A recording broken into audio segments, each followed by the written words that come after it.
Episode 3 Shivaji Maharaj का न्याय। शिवाजी महाराज बचपन से ही अत्यंत बुद्धिमान, न्यायप्रिय और साहसी थे। छोटी उम्र से ही उन्होंने अपने राज्य की प्रजा की रक्षा और उनके अधिकारों के प्रति गहरी समझ विकसित कर ली थी।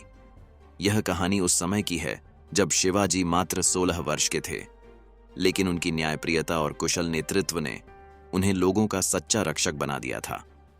महाराष्ट्र के एक छोटे से गांव में रामू किसान अपनी पत्नी और छोटे बेटे के साथ रहता था। वह मेहनती और ईमानदार व्यक्ति था जो अपने खेतों में दिन रात मेहनत करता था।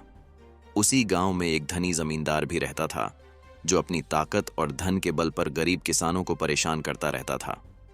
रामू के पूर्वजों ने एक उपजाऊ खेत जोतकर उसे वर्षों तक संभाला था, लेकिन उसके पास कोई लिखित दस्तावेज नहीं था, क्योंकि उस समय जमीनें ज्यादातर पीढ़ी दर पीढ़ी मौखिक स्वीकृति से मिलती थीं। जमींदार को यह पता था और उसने सोचा कि बिना दस्तावेज के रामू की जमीन पर कब्जा करना आसान होगा। एक दिन जमींदार ने अपने गुंडों को भेजकर रामू और उसके परिवार को खेत से बाहर निकाल दिया और जमीन पर अपना हक जताने लगा। रामू ने बहुत विनती की, लेकिन किसी ने उसकी एक ना सुनी। जब उसने गांव के मुखिया से मदद मांगी तो उन्होंने भी जमींदार के डर से कुछ नहीं किया।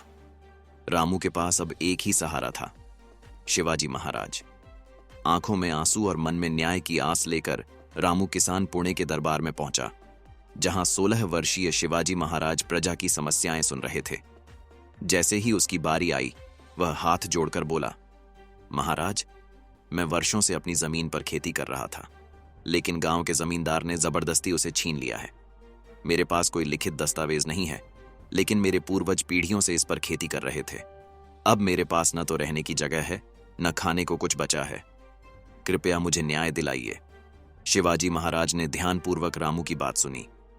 वे जानते थे कि गरीब किसानों के पास जमीन के आधिकारिक कागजात नहीं होते थे, लेकिन इसका मतलब यह नहीं था कि उनकी मेहनत और अधिकार को नकारा जाए। उन्होंने तुरंत जमींदार को दरबार में बुलाने का आदेश दिया। कुछ ही घंटों में जमींदार अपने आदमियों के साथ दरबार में हाजिर हुआ।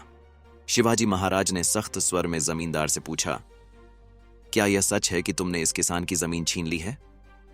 जमींदार ने आत्मविश्वास से जवाब दिया, महाराज, यह जमीन अब मेरी है, क्योंकि रामू के पास इसका कोई कानूनी दस्तावेज नहीं है, और कानून के अनुसार बिना दस्तावेज के कोई भी जमीन का मालिक नहीं हो सकता।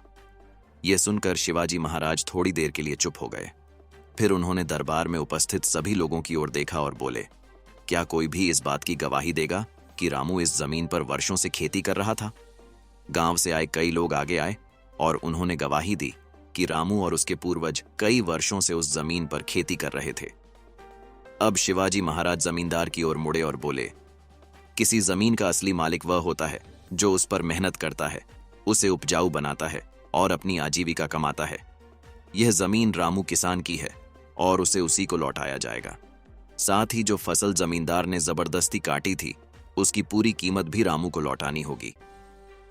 शिवाजी महाराज के इस कठोर निर्णय से जमींदार हक्का बक्का रह गया। उसने विरोध करने की कोशिश की, लेकिन महाराज की न्यायप्रियता के आगे उसकी एक न चली।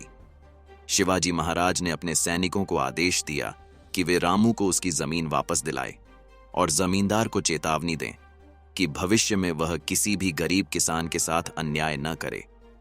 यदि उसने दोबारा ऐसा किया तो उसे कड़ी सजा दी जाएगी। रामू किसान की आंखों में खुशी के आंसू थे। उसने हाथ जोड़कर कहा, महाराज, आपने आज सिर्फ मेरी जमीन ही नहीं बल्कि मेरा सम्मान भी लौटा दिया। मैं जीवन भर आपका आभारी रहूंगा।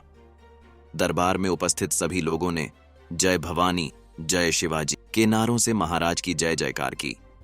इस घटना के बाद शिवाजी महाराज की न्यायप्रियता की ख्याति पूरे राज्य में फैल गई और वे अपनी प्रजा के सच्चे संरक्षक के रूप में प्रसिद्ध हो गए।